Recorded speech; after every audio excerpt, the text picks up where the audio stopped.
Hello friends, എല്ലാവർക്കും എൻ്റെ YouTube ചാനലിലേക്ക് സ്വാഗതം. ഇത് നമ്മൾ ഇന്ന് ചെയ്യാൻ പോകുന്ന വീഡിയോ ഇക്കണോമിക്സുമായിട്ട് റിലേറ്റഡ് ആയിട്ടുള്ള ഇക്കണോമിക്സിൻ്റെ പലതരത്തിലുള്ള ഡെഫിനേഷൻസ് ഉണ്ട്. പലതരം ഡെഫിനേഷൻസ് ഏതൊക്കെയാണെന്നാണ് ഇന്നത്തെ ക്ലാസ്സിൽ എക്സ്പ്ലെയിൻ ചെയ്യാൻ പോകുന്നത്. അത് ഏതൊക്കെയാണെന്ന് നോക്കാം. നമുക്കറിയാം, ഇക്കണോമിക്സിൽ ഒരുപാട് ഇക്കണോമിസ്റ്റുകളുണ്ട് അല്ലേ. ഇക്കണോമിസ്റ്റുകളുണ്ട് ഒരുപാട്. ആഡം സ്മിത്ത്, ആൽഫ്രഡ് മാർഷൽ, അങ്ങനെ തുടങ്ങിയിട്ട് ഒരുപാട് ഇക്കണോമിസ്റ്റുകളുണ്ട്. അപ്പം നമുക്ക് ഇവരൊക്കെ തന്നെ ഇവരുടേതായിട്ടുള്ള രീതിയിൽ ഇക്കണോമിക്സിനെ ഡിഫൈൻ ചെയ്തിട്ടുണ്ട്. എന്നതാണ് ഓരോരുത്തരുടെ വ്യൂവിൽ ഡിഫറെൻറ്റ് കൈൻഡ് ഓഫ് വ്യൂസ് ആയിരിക്കുമല്ലോ. എല്ലാ ഇക്കണോമിസ്റ്റുകളും ഒരേ രീതിയിൽ തന്നെ ചിന്തിക്കണമെന്ന് നമുക്ക് പറയാൻ പറ്റില്ല.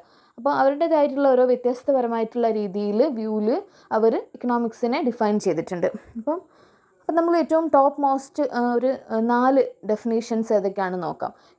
നമ്മൾ ഏറ്റവും ഇമ്പോർട്ടൻ്റ് ആയിട്ട് നോക്കുകയാണെങ്കിൽ അതിൽ ഫസ്റ്റ് 4 ഡെഫിനേഷൻസ് നമുക്ക് ഇന്നത്തെ ക്ലാസ്സിൽ നോക്കാം. അപ്പം അതിൽ ഫസ്റ്റ് വരുന്നത് wealth definition of economics. Second one welfare definition of economics. Third one scarcity definition of economics. And fourth one growth definition of economics. Okay, അതിൽ 1 by 1 ആയിട്ട് നമുക്കൊന്ന് ഡീറ്റെയിൽ ആയിട്ട് നോക്കാം. Wealth definition of economics. നമുക്കറിയാം, ഇക്കണോമിക്സിന് എന്താണ് എന്നറിയാവുന്ന എല്ലാ ആളുകളും ആഡം സ്മിത്ത് എന്ന് പറഞ്ഞിട്ടുള്ള ഒരു ശാസ്ത്രജ്ഞൻ്റെ പേര് കേൾക്കാതിരിക്കാൻ വഴിയില്ല. അതിൽ ആഡം സ്മിത്താണ് നമ്മൾ ഫാദർ ഓഫ് ഇക്കണോമിക്സ് ആരാന്ന് ചോദിച്ചാൽ ആഡം സ്മിത്താണ്, എല്ലാവർക്കും അറിയാം.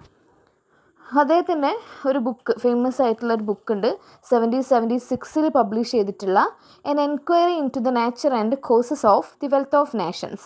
ഇതാണ് ബുക്കിൻ്റെ പേര്. ഈ പുസ്തകത്തിലാണ് അദ്ദേഹം ഈ ഒരു വെൽത്ത് ഡെഫിനേഷൻ കൊടുത്തിട്ടുള്ളത്. ഈ ബുക്ക് നമുക്ക് ഷോർട്ടാക്കിയിട്ട് വെൽത്ത് ഓഫ് നേഷൻസ് എന്ന് പറയാം. Inquiry into the nature and causes of the wealth of nations ഷോർട്ടാക്കിയിട്ട് വെൽത്ത് ഓഫ് നേഷൻസ് എന്ന് പറയാം. ഇതാണ് ഒരു ഇൻട്രൊഡക്ഷൻ നമുക്ക് പറയാൻ പറ്റുന്നത്. അപ്പം ഇതിലെന്താണ് അദ്ദേഹം ഈ ഡെഫിനേഷൻ എന്താണ് പറയുന്നതെന്ന് വെച്ചാൽ, economics is A science of wealth എന്നാണ് പറയുന്നത്. ഇക്കണോമിക്സ് ഒരു സയൻസ് ഓഫ് വെൽത്ത് ആണ്. അതായത് സമ്പത്തിനെ കുറിച്ചുള്ളൊരു ശാസ്ത്രീയ പഠന ശാഖയാണ് ഇക്കണോമിക്സ് എന്നാണ് അദ്ദേഹം ഈ ഒരു ഡെഫിനേഷനിലൂടെ നമുക്ക് കാണിച്ചു തരുന്നത്. ഇക്കണോമിക്സ് എന്ന് പറയുന്നത് എങ്ങനെ, how wealth is produced and accumulated. Wealth എങ്ങനെ പ്രൊഡ്യൂസ് ചെയ്യുന്നു, വെൽത്ത് എങ്ങനെ അക്യുമുലേറ്റ് ചെയ്യുന്നു എന്നൊക്കെയാണ് ഇതിൽ നമുക്ക് മനസ്സിലാക്കാൻ കഴിയുന്ന ഒരു കാര്യം എന്ന് പറയുന്നത്. അപ്പോൾ ഇത്രയേ ഉള്ളൂ. നമുക്ക് എന്താണ് വെൽത്ത് ഡെഫിനേഷൻ എന്ന് ചോദിച്ചാൽ നമുക്കൊന്ന് മനസ്സിലാക്കിയിരിക്കേണ്ട കാര്യം ഇത്രയാണുള്ളത്. സെക്കൻഡ് വൺ വരുന്നത് welfare definition of economics. Welfare definition of economics. ഈ വെൽഫെയർ ഡെഫിനേഷൻ ഇൻട്രൊഡ്യൂസ് ചെയ്തിട്ടുള്ളത് ആൽഫ്രഡ് മാർഷൽ എന്ന പേരുള്ള ശാസ്ത്രജ്ഞനാണ്, ഇക്കണോമിസ്റ്റാണ്.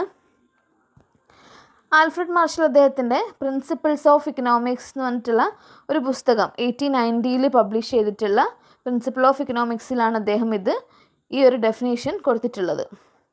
അപ്പോൾ അതിൽ അദ്ദേഹം ഇതുവരെ വെൽത്തിനാണ്, ആഡം സ്മിത്ത് ഒക്കെ പറയുന്നത് വെൽത്തിന് ഇമ്പോർട്ടൻസ് കൊടുക്കണം എന്നാണെങ്കിൽ, ഇദ്ദേഹം നേരെ തിരിച്ച് ഹ്യൂമൻ വെൽഫെയറിനാണ് നമ്മൾ ഏറ്റവും കൂടുതൽ ഇമ്പോർട്ടൻസ് കൊടുക്കേണ്ടത് എന്ന് പറയുന്നു. ഓക്കെ, നമ്മൾ സമ്പത്തിനല്ല, മനുഷ്യരുടെ ക്ഷേമത്തിനാണ് ഏറ്റവും ഇമ്പോർട്ടൻസ് കൊടുക്കേണ്ടത് എന്നാണ് അദ്ദേഹം പറയുന്നത്. ഓക്കെ, ഇത്രയേ ഉള്ളൂ. ഇതിൽ ഏറ്റവും ഇമ്പോർട്ടൻ്റ് ആയിട്ട് പറയാവുന്ന കാര്യങ്ങൾ ഇതാണ്. നെക്സ്റ്റ് വരുന്നത് scarcity definition of economics. Scarcity definition of economics എന്ന് പറയുന്ന ഏറ്റവും മോസ്റ്റ് അക്സെപ്റ്റഡ് ആയിട്ടുള്ള ഡെഫിനേഷനാണ്. ഏറ്റവും കൂടുതൽ അക്സെപ്റ്റ് ചെയ്തിട്ടുള്ളൊരു ഡെഫിനേഷൻ ഏതാണെന്ന് വെച്ചാൽ നമുക്ക് പറയാം സ്കാർസിറ്റി ഡെഫിനേഷൻ ഓഫ് ഇക്കണോമിക്സ് ആണെന്ന്.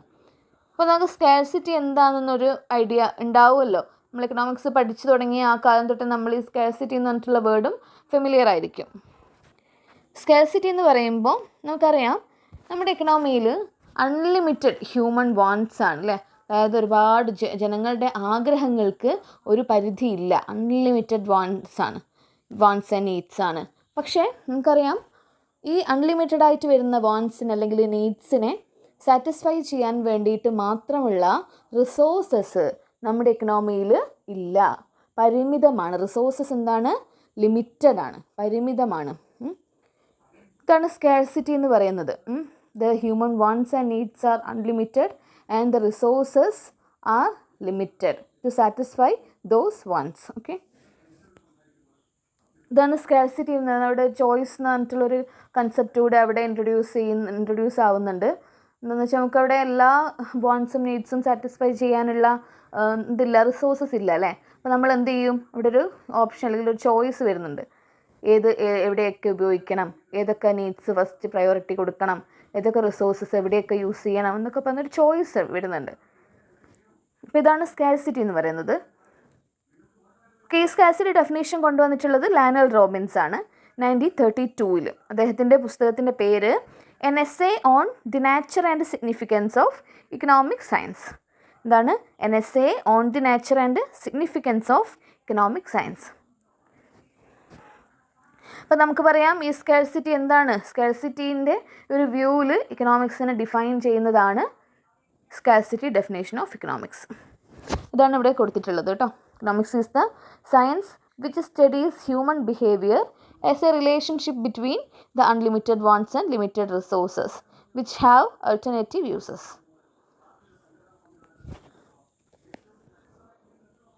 ലാസ്റ്റ് വൺ വരുന്നത് ഗ്രോത്ത് ഡെഫിനേഷൻ ഓഫ് ഇക്കണോമിക്സ് ആണ്. ഈ ഗ്രോത്ത് ഡെഫിനേഷൻ ഓഫ് ഇക്കണോമിക്സിന് നമ്മൾ മോഡേൺ ഡെഫിനേഷൻ ഓഫ് ഇക്കണോമിക്സ് എന്നും പറയുന്നുണ്ട് കേട്ടോ. ഓക്കെ, ഇത് ഏത് ഇക്കണോമിസ്റ്റാണ് ഇങ്ങനെ ഡിഫൈൻ ചെയ്തിട്ടുള്ളതെന്ന് വെച്ചാൽ പോൾ എ സാമുവൽസൺ എന്ന പേരുള്ള ഇക്കണോമിസ്റ്റാണ് 1948. Paul A Samuelson 1948. This definition is also known as growth definition modern definition ഞാൻ പറഞ്ഞു കഴിഞ്ഞു. അതുകൊണ്ട് തന്നെ ഈ ഒരു അദ്ദേഹത്തിൻ്റെ ഡെഫിനേഷനെ മോഡേൺ ഡെഫിനേഷൻ എന്ന് പറയുന്നുണ്ട്. എന്തുകൊണ്ടാണ് മോഡേൺ ഡെഫിനേഷൻ എന്ന് പറയുന്നത് എന്ന് വെച്ചാൽ ഞാൻ താഴോട്ട് പറയാം.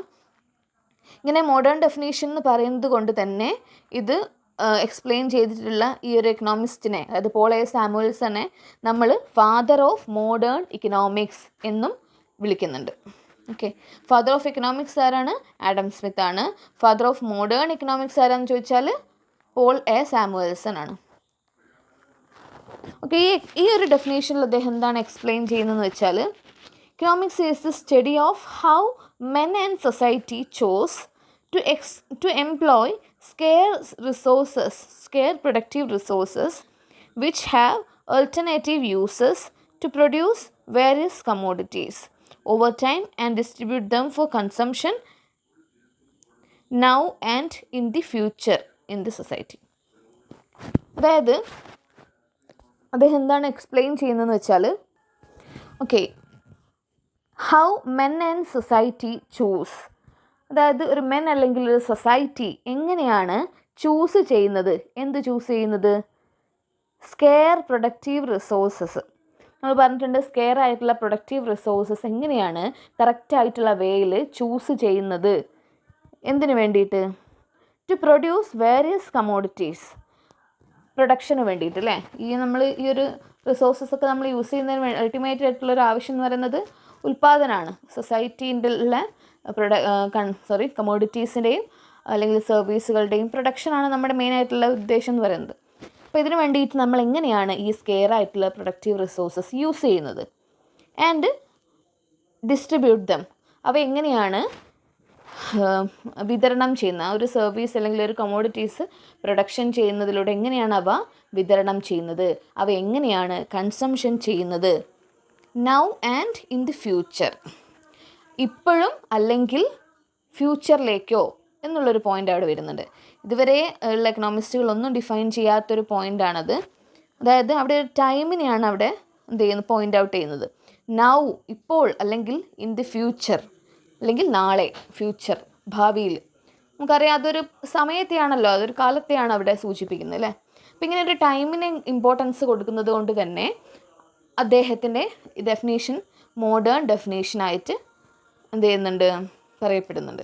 അപ്പോൾ നമുക്ക് മനസ്സിലാക്കാം ഈ മോഡേൺ ഡെഫിനേഷൻ എന്ന് പറയപ്പെടാനുള്ള കാരണം ഒന്ന് ഇത് തന്നെയായിരിക്കും. അതായത് ടൈമിനെ കൂടി ഉൾക്കൊള്ളിക്കുന്നുണ്ട് കേട്ടോ. ഓക്കെ, ഇത്രയും കാര്യങ്ങളാണ് he gave importance to time.